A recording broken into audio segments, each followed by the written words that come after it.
보시다시피 오늘 설교 제목에도 나오지만 오늘은 특히나 이 눈에 대한 얘기로 좀 시작을 해볼까 해요. 하늘에서 내리는 그 눈 말고요.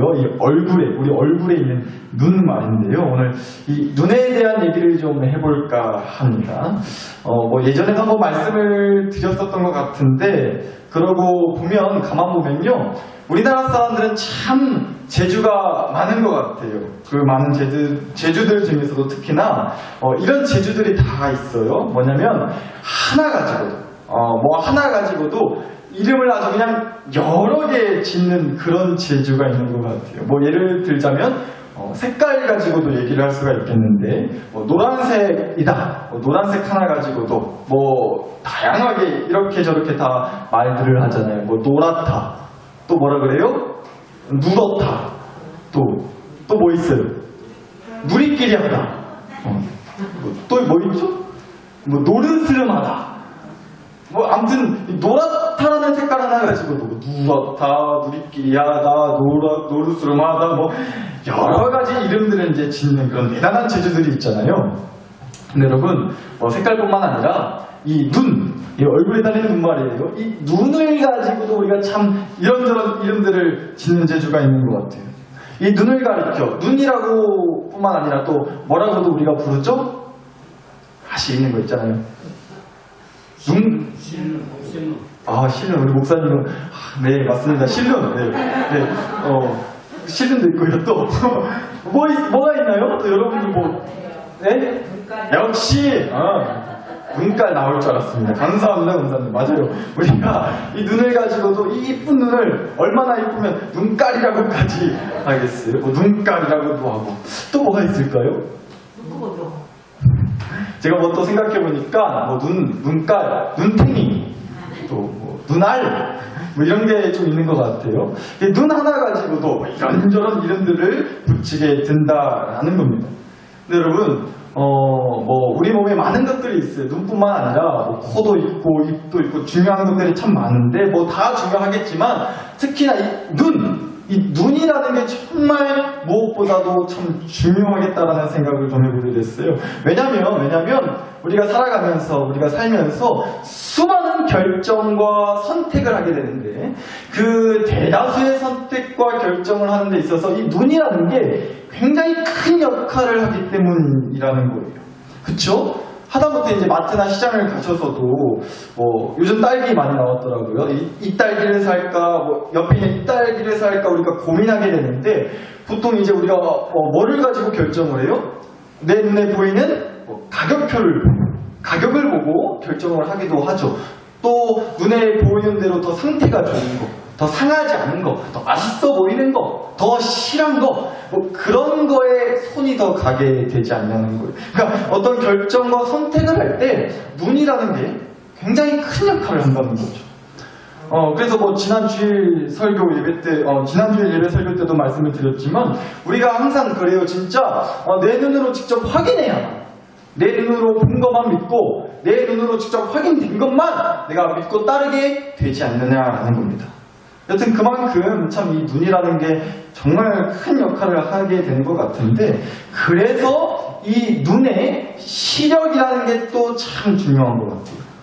눈이 달렸다고 다 끝이 아니라, 달린 눈이라고 다 똑같은 눈이 아니라, 눈이 얼마나 잘 보이느냐. 우리가 이걸 따질 때 시력이 좋다, 이걸 가지고 얘기할 때 시력이 좋다, 이런 얘기를 하잖아요. 그만큼 이제 시력이 좋아야 한다는 겁니다. 눈이라는 게요, 잘 보여야 눈이죠. 하나도 안 보이면 그게 무슨 눈이겠어요. 그래서 시력이 참 중요하겠다는 생각이 또 들었는데, 또 그래서 문득 좀 궁금해졌어요. 시력 참 중요한 건데, 그 시력을 좋게 해주는 음식이 뭐가 있나, 그게 괜히 좀 궁금하더라고요. 그래서 제가 한번 알아봤는데요. 이런 게 좋다고 해요. 결명자라는 거 있잖아요. 결명자, 치즈, 연어, 당근, 그리고 블루베리, 이런 게 대표적으로 눈에 좋은 음식들이라고 합니다. 결명자, 치즈, 연어, 당근, 그리고 블루베리. 오늘 설교 제목은 예배 끝나자마자 까먹으셔도 돼요. 이거는 좀 기억하시면 좋을 것 같아요. 여러분 눈 시력이 좋은 거라고 하잖아요. 여튼 이건 기억하시면 좋을 것 같은데 근데 또 제가 말로만 기억하시고 잘 챙겨 드세요 이런 것들이라고 말로만 딱 얘기 드리고 끝내기는 좀 서운해가지고 뭐를 좀 직접 드렸으면 좋겠다. 이 5가지 중에서 눈에 좋다고 하는 음식이 5가지 중에서 그래도 뭐라도 좀 드릴 수 있었으면 참 좋겠다 라는 생각을 좀 했거든요. 그래서 아마 들어오실 때 다 하나씩 받으셨을 거예요. 요구르트 하나씩 나눠드렸습니다. 빅피더스 요구르트. 근데 무슨 맛이에요? 보셨나요? 블루베리. 네, 블루베리 맛입니다. 날이면 날마다 드리는 거 아니고요. 특별히 수요 저녁 예배 시기나 나오신 분들만, 여러분들한테만 드리는 거예요. 주일 예배 때 안 드릴 거예요. 이번 주일 예배 때. 우리끼리 비밀로 하자고요. 그러니까 하여튼 여러분들한테만 특별히 드렸습니다. 제가 직접 블루베리를 어디서 따와가지고 한 바구니 드리었으면 좋겠는데 그러지는 차마 못하겠고, 오늘 마트 가가지고 당장 가서 오늘 사온 아주 그런 뜨끈뜨끈한, 요구르트가 뜨끈뜨끈하면 안 되는데 여튼 그런 요구르트입니다. 꼭 챙겨가시고, 못 받으신 분들은 꼭 챙겨가시기 바랍니다. 블루베리가 눈에 좋대요. 그래서 이제 블루베리 맛 요구르트라도 드리면 조금이라도 효과가 있을까 싶어가지고 아무튼 준비를 했습니다. 보세요. 이렇게 수요 저녁 예배 시찍이나 나오니까 여러분의 눈 건강 관리도 해드리잖아요. 그쵸? 잘 오셨죠? 잘 오셨어요. 여튼간에 이거 드시는 분들은 정말 제가 그냥 요구르트 아닙니다. 정말로 그 요구르트에다가 대고 안수기도 했습니다. 태어나서 요구르트에다 대고 기도하기 보긴 또 처음이에요. 그러니까 이거 드시는 분들은 모두 눈 시력이 극나게 좋아질지어다. 네, 이럴 때는 하면 정말 잘하시네요. 하여튼 감사합니다. 네, 정말로 그런 놀라운 은혜와 축복이 있기를 간절히 소원합니다. 나이 들어가시면서 눈이 안 보인다, 침침하다, 코앞에 있는 성경책도 하얀 건 종이요, 검은 건 글씨요, 아예 안 보여서 못 믿겠다고 이렇게 말씀하시는 분도 혹시 계실지 모르겠는데 정말로 그런 은혜가 있기를 간절히 바랍니다. 근데 여러분, 제가 이제 눈 시력에 대한 얘기를 좀 했지만, 사실 오늘 진짜 함께 나누고 싶은 얘기는 그게 다는 아니겠죠. 우리가 정말로 오늘 좀 함께 나누고 싶은 얘기는요, 우리의 눈 시력뿐만 아니라 바로 우리의 영적인 눈, 예상하듯이 그 믿음의 시력, 우리가 그것 좀 얘기해 봤으면 좋겠어요. 그런데 오늘 주신 말씀을 보시면, 사실 영적인 눈, 믿음의 시력, 사실 이런 것과는 굳이 그렇게까지 상관없는 말씀이다 싶으실 것도 같아요. 왜냐하면 하다못해 눈이라는 단어라도 한두 개 나오면 모르겠는데 전혀 그렇지 않아요. 그런데도 오늘 주신 말씀이 우리에게 영적인 눈, 믿음의 시력에 관해서 좀 생각해 볼 수 있는 그런 말씀이지 않을까라는 좀 마음을 주셨는데, 말씀을 한번 보시면요, 말씀을 보니까 예수님의 12제자 중에서, 예수님과 함께 했던 12명의 제자 중에서 세베대의 아들이라고 소개되는 야고보와 요한이라고 하는 두 제자가 예수님께 이런 부탁을, 이런 기도를 했다는 거예요. 37절을 다시 보실게요. 여짜오되 주의 영광 중에서 우리를 하나는 주의 우편에, 하나는 좌편에 앉게 하여 주옵소서라는 부탁을 했다는 거죠.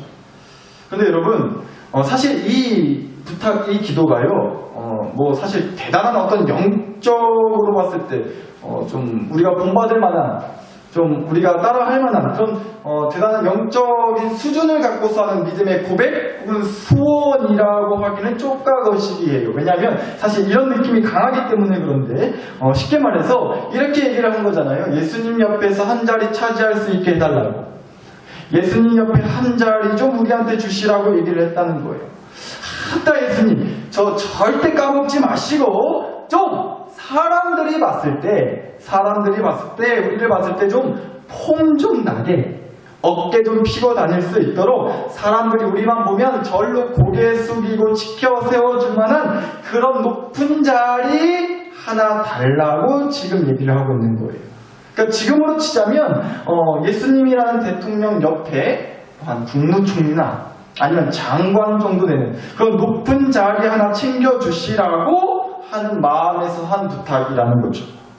왜냐하면 이어지는 42절, 43절 말씀에 이런 말씀이 있어요. 예수께서 제자들을 불러다가 이르시되 이방인의 집권자들이 그들을 임의로 주관하고 그 고관들이 그들에게 권세를 부리는 줄을 너희가 알거니와 너희 중에는 그렇지 않을지니라고 말씀을 하시거든요. 그러니까 뭐 쉽게 말해가지고 마치 이 세상의 임금, 왕이 혹은 대통령이 또는 어떤 높은 위치에 있는 사람이 자기 주변 사람들한테 높은 자리 하나씩 챙겨 쥐어주면서 떵떵거리고 사는데, 이 세상의 높은 자리에 있는 사람들은 그렇게 하는데 예수님의 옆자리는 그런 게 아니라는 거예요. 무슨 높은 자리 하나씩 맡아서 폼나게 살 수 있게 해주는 그런 자리가 결코 아니라는 겁니다. 그런데 예수님을 누구보다 가까이 따랐던 그 제자들은요, 예수님께 가졌던 기대와 꿈이 바로 그런 거였다는 거예요. 제자들은요, 예수님이 이제 이 땅을 다스리실 왕이 되실 거고, 그럼 왕이 되시는 예수님을 따랐던 자기들은 그 왕 옆에서 한 자리씩 차지하고서 떵떵거리며 살 수 있겠지라는 기대와 꿈을 갖고 있었는데, 예수님께서 그게 아니라고, 그런 게 아니라고 분명히 못 박아서 하신 말씀이라는 거예요. 그런데 여러분, 사실 예수님 당시에 예수님을 향해서 가졌던 많은 사람들의 기대와 꿈이 이랬어요. 제자들처럼 말이에요. 제자들처럼 많은 사람들이 예수님을 향해서 그런 기대와 욕심과 꿈을 갖고 있었다는 거예요.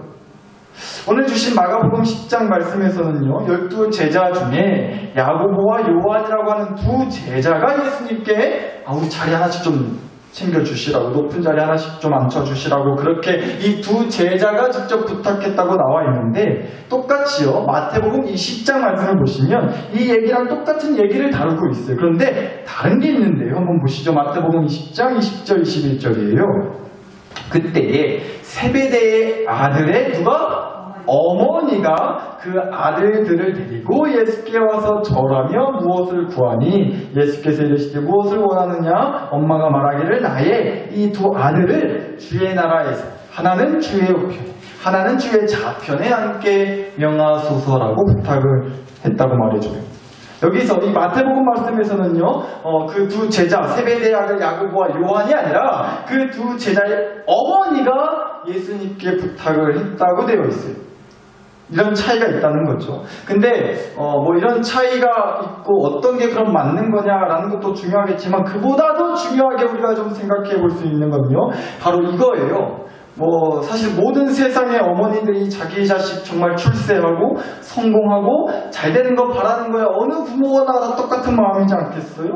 그러니까 역시나 이 두 아들을 둔 이 두 제자의 어머니도 예수님께 자기 자식들한테 제일 좋은 걸 구하고 바랬던 게 있었을 텐데, 그게 바로 뭐였다는 거예요? 예수님 옆에서 높은 자리 하나씩 차지하는 거. 내 새끼들, 내 두 아들들 출세해서 예수님 옆에서 떵떵거리며 높은 자리에 올라서 많은 사람들로부터 인정받고 대접받고 그렇게 출세하는 자리에 오르는 거. 이 어머니가 마찬가지로 바랬던 것도 뭐 그런 거였다는 걸 우리가 짐작해 볼 수 있는 거죠. 이렇게요, 예수님을 향한 기대와 꿈이 많은 사람들을 봤을 때 이런 거였다는 거예요. 제자들뿐만 아니라 제자들의 어머니도 그랬고, 예수님 옆에서 한 자리씩 얻기를 원했던 거, 높은 자리에 오르기를 원했던 거, 이 세상에서 출세하고 인정받고 성공하는 거, 그런 거였다는 거죠. 예수님을 향해서 가졌던 기대와 꿈이요. 근데 여러분, 사실 우리가 하게 되는 대다수의 기도들이 거진다 그런 거 아닐까라는 생각을 해봤어요. 이 땅에서의 행복과 성공과 인생 잘 풀리고 문제 없고 고난 없고 또 내 자식들, 우리 가족들 잘 되고 행복하기를 원하는 것, 사실 우리가 주님께 기대하고 바라고 꿈꾸면서 기도하며 소원하는 것들이 오늘 말씀에서 제자들 혹은 제자들의 어머니가 예수님께 바랬던 것과 크게 다르지 않다는 거죠. 그런데 여러분, 우리가 요즘 복음에 대해서 묵상을 하고 있잖아요. 로마서 1장 16절 말씀을 가지고 얘기를 나눴지만, 복음은요 분명 능력이 있다는 말씀을 수차례 드렸어요. 그런데 이 복음의 능력이 다름 아닌 우리를 구원해 주시는 것이라고 말씀을 드렸죠. 그런데요, 더 넓게 얘기해서요, 저는 그 복음의 구원의 능력, 그 구원의 능력이요, 우리의 영적인 눈, 우리의 믿음의 시력 또한 구원해주는 능력이라는 생각을 좀 해보게 됐어요. 앞서도 말씀을 드렸지만 오늘 주신 말씀에서 그리고 마태복음 말씀에서 제자들의 엄마가 원했던 건요 출세에 대한 욕심이었어요. 그리고 이건요 예수님 당시에 예수님을 옆에서 보았던 수많은 사람들이 예수님께 기대했던 소원이자 꿈이었다고요. 요한복음 6장을 한번 보실까요? 요한복음 6장을 보시면 그 유명한 오병이어 사건이 나오는데 보리떡 5개와 물고기 2마리로 5,000명이 넘는 사람을 먹였다는 그 놀라운 사건이요. 근데 그 사건이 있고 나서 사람들이 예수님께 했던 말이에요. 요한복음 6장 14절 15절입니다. 그 사람들이 예수께서 행하신 이 표적 오병이어 사건의 기적을 보고 말하되 이는 참으로 세상에 오실 그 선지자라 하더라. 그러므로 예수께서 그들이 와서 자기를 억지로 붙들어 임금으로 삼으려는 줄 아시고 다시 혼자 산으로 떠나가셨다고 되어 있어요.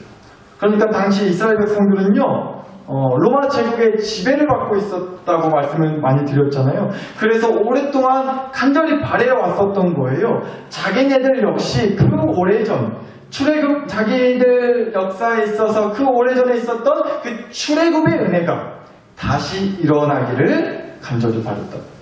애굽 땅에서 노예로 살다가 하나님의 은혜로 모세라는 한 지도자를 통해 구원받았던 그 출애굽이라는 놀라운 은혜의 역사가 하나님의 역사가 이제 다시 한 지도자를 통해서 한 선지자, 한 왕을 통해서 자기네들에게도 일어날 것이라는 기대와 꿈을 갖게 됐어요. 야 드디어 오셨구나. 이런 오병이어 사건, 이 놀라운 기적을 보여주시는 이 능력을 가지신 분이라면 우리가 드디어 이 로마 땅에서 탈출할 수 있겠구나. 이 로마의 지배에서 벗어날 수 있겠구나. 우리가 출애굽의 역사를 가졌던 것처럼 우리 시대에도 로마의 은혜가 그 놀라운 역사가 이제서 펼쳐지겠구나. 이분이 그분이시구나. 라는 기대를 그런 소망을 갖게 되었다는 거죠. 그래서 예수님을 자기들의 왕으로 세우고 싶었던 거예요. 그런데 예수님이 그것을 아시고 그 자리를 피하셨다라는 거죠. 여튼간에 중요한 건 이 당시에 예수님을 향한 사람들의 기대와 꿈은 바로 그런 거였다는 겁니다. 예수님을 따르면, 예수님을 붙들면 이 땅에서의 고된 삶이 비로소 해결되겠구나. 실타래처럼 엉키고 꼬였던 내 인생이 드디어 풀리겠구나. 소원 성취하겠구나. 만사 형통하겠구나. 승승장구하겠구나. 이런 게 바로 예수님을 향한 기대와 꿈이었다는 거예요. 사람들이 가졌던. 그런데 여러분 오늘 주신 마가복음 10장 말씀을 마저 보시면요 그런 기대와 꿈을 안고 예수님께 한 자리 달라고 했던 제자들에게 예수님이 이런 말씀을 하셨다는 거예요. 이어지는 마가복음 10장 45절을 좀 보시겠습니다. 인자가 온 것은 예수님이 하신 말씀이에요. 내가 온 것은 섬김을 받으려 하는 것이 아니라 섬김을 받으려 함이 아니라 도리어 섬기려 하고 자기 목숨을 많은 사람의 대속물로 주려 함이라. 예수님의 말씀이 됐어요. 나는 이 땅에서 섬김이나 받고 대접받는 임금이 되려고 너희들의 왕이 되려고 온 게 아니다. 임금 돼가지고 로마 땅을 다 뒤집어 엎어버리고 나를 따르는 사람들은 다 출세하고 승승장구하게 해주려고 온 게 아니라는 것. 나한테는 그런 공약이 없다. 그런 공약 내걸고 세움받는 대통령 되려고 온 게 아니다 라고 분명히 말씀하셨다는 거죠. 그리고 오히려 섬기러 오셨다고요. 그리고 어느 정도까지 섬기려고 오셨냐면은 내 목숨을 예수님께서요 자기 목숨을 많은 사람의 대성물로 내어놓으실 정도로까지 대신 죽어주는 제물로 자기 목숨을 바칠 정도로까지 섬기러 오셨다고 말씀하신다는 거예요. 그러나 여러분 사람들의 기대는 그게 아니었어요. 자기 대신 죽어달라는 게 아니었어요. 죽을 만큼 살리시는 이 땅에서 벗어나게 해달라는 거였지. 예수님이 왕이 되실 줄 알았는데 예수님이야말로 우리의 진짜 왕으로 오신 분인 줄 알았는데 왕이신 예수님이 죽으면 어쩐다요? 누가 우리를 이 로마의 지배에서 벗어나게 해줄 수 있다? 나 죽으시면 안 돼요. 제자 중에 한 사람이었던 베드로는 예수님한테 아니 무슨 말씀이시냐고, 아니 예수님이 죽으시면 어떡하냐고, 예수님만 믿고 여태까지 따라왔는데 라는 소리 했다가 한 소리 듣기까지 했어요. 그게 많은 사람들의 기대였다고요. 예수님 왜 죽어요? 죽으시면 다 끝나죠. 어떻게든 살아서 우리한테 뭔가를 보여주셔야죠. 이것은 사람들이 원하던 꿈꿨던 그림이 아니었다는 거예요. 그러나 예수님은 아주 분명하고 단호하게 말씀하셨다고요. 나는 너희를 대신하여 죽어주러 왔느니라. 죽을 것 같이 괴로운 이 땅을 살만한 땅으로 만들어주러 온 게 아니고 죽을 것 같이 괴로운 너희를 위해 내가 대신 죽어주러 왔느니라. 이 말씀을 하셨다는 거예요. 사랑하는 나사렛 교회 식구 여러분, 우리도 기대합니다. 우리도 기대하죠, 예수님한테. 사실 우리가 그럴 때가 많잖아요. 예수님을 믿는다 할 때, 우리가 예수님을 믿는다 할 때, 예수님을 믿는 믿음이 우리에게 뭔가 보상해 주기를, 축복해 주기를, 선물을 주시기를, 내가 기대하고 꿈꾸는 것을 이루어 주시는 그런 은혜의 결과물을 주시기를 바란다고 할 때 우리가 믿는다고 얘기하잖아요. 그게 결코 잘못됐다는 게 아닙니다. 그럴 수 있죠. 그러라고 하시고요. 구하라고 하시는데요. 오해하지 말고 들으세요. 그게 잘못됐다는 게 아니에요. 그러지 마시라는 얘기를 하는 게 아닙니다. 그러나 꼭 기억하자는 거예요. 그렇게 예수님한테 떨어지는 콩고물만 바라보다가 정작 그만 예수님을 놓쳐버릴 수도 있다는 것이, 그걸 기억하죠. 콩고물만, 예수님한테서 떨어지는 콩고물만 바라다가 정작 예수님을 놓쳐버릴 수가 있다는 겁니다. 예수님한테 내가 바라는 걸, 기대하는 걸 막 달라고 떼쓰고 기도하고 이걸 뭐라 하는 게 아니고요. 예수님께서 이미 나의 기대 이상의 은혜를 주셨다는 것을 그만 놓쳐버릴 수도 있다는 거예요.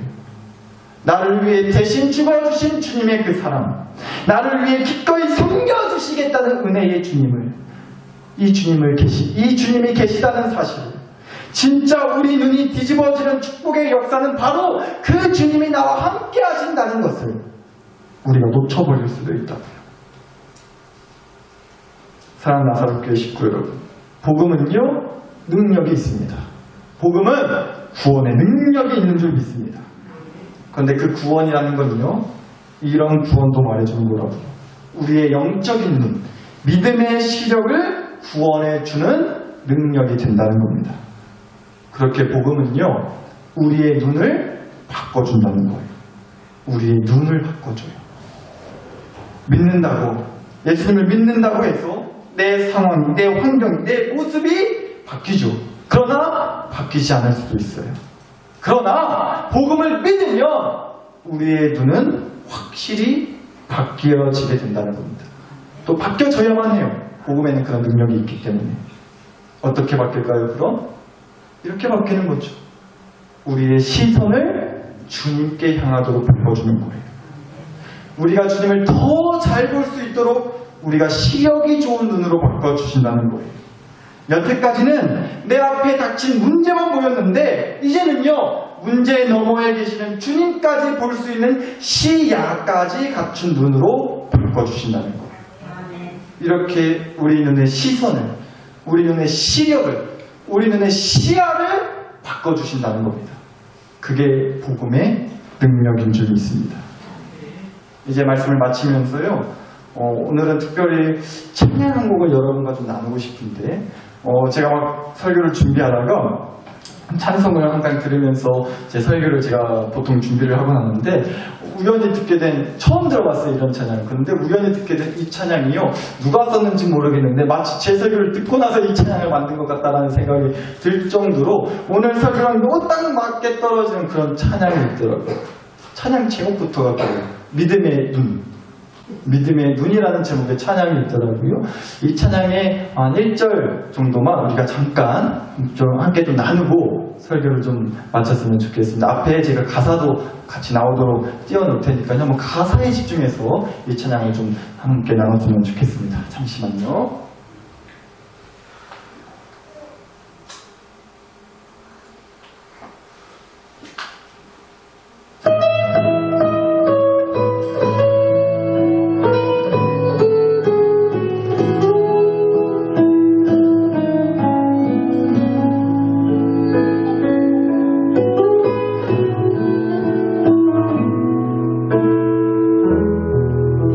눈앞에 산이 고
여기까지만 들으실게요. 제가 전에도 이런 말씀을 드렸을까 싶어요. 여기 검정색 색종이를 좀 가지고 와봤는데요. 하도 이런 거 많이 해가지고 이미 예상을 하신 분이 혹시 알고 계실지 모르겠는데, 이 검정색 색종이가 보시기에는 이렇게 뭐 보시는 대로, 여러분 눈으로 보시는 대로 그냥 아주 까만 색종이죠. 그런데 이 검정색을 뒤집어 보면 이렇게 다른 색이 나올 때가 있다는 겁니다. 믿음의 눈 뜰 때 비로소 볼 수 있는 주님의 임재, 방금 들으신 찬양의 가사였어요. 우리가 사는 현실이, 우리가 살아가는 인생이 기대했건만 주님을 믿으면 달라질 거라고, 시꺼먼 건 다 걷어지고 환하고 아름답고 밝은 인생이 펼쳐질 거라고 기대했건만, 그게 주님을 믿는 주님을 통해서 펼쳐질 앞날이라고 우리가 꿈꾸고 소망했건만 그냥 시꺼먼 거예요. 이게 뭔가 싶은 거죠. 뭐로 믿는가 싶을 때가 있어요. 그래서 복음의 능력에 의심이 들 때가 있다는 거예요. 그러나 복음에는 능력이 있다고. 복음에는 능력이 있어요. 복음은 구원해줘요. 다름 아닌 우리의 눈을 바꿔주고 건져주는 구원의 능력이 있다는 겁니다. 그 복음의 능력을 붙들므로 우리의 눈이 뒤집어지는 놀라운 역사가 펼쳐질 때 우리의 믿음의 시력이, 우리의 믿음의 시선이, 우리의 믿음의 시야가 이 어둡고 깜깜한 현실 너머에 계신 주님을 바라볼 수 있게 해준다는 겁니다. 우리 안에 오늘 이밤 그 믿음이 있기를 간절히 소원합니다. 예수님을 바라볼 때 비로소 볼 수 있는 것 같아요. 예수님을 바라볼 때 비로소 볼 수 있다. 내가 예수님을 통해 원하는 것을 바라볼 때 오히려 볼 수가 없는 것 같다고요. 잘 이 차이를 꼭 알리셨으면 좋겠습니다. 예수님을 볼 때 비로소 보입니다. 예수님한테 원하는 것만 볼 때 오히려 더 어둡고 깜깜한 벽 앞에 서 계시는 걸 느낄 수밖에 없으실 거예요. 당장히 예수님을 믿고 나서 어떤 변화가 없어도, 어떤 성공이 없어도, 어떤 축복이 없어도, 어둡고 깜깜한 현실은 계속된다 할지라도 예수님이 나를 위해 대신 죽어주셨고 나를 위해 기꺼이 섬겨주셨고 그래서 다시 부활하심으로 예수님이 나와 함께 하시니 나는 그것이 나의 삶의 가장 큰 변화라고, 그것이 나의 삶의 가장 큰 축복이라고, 성공이라고, 그것이야말로 내 눈이 뒤집어지는 놀라운 역사라고 우리가 기꺼이 자랑하고 이 사실에 힘을 내어 살아갈 수 있기를 간절히 소원합니다. 이 밤 그럴 수 있게 해달라고 함께 기도했으면 좋겠습니다.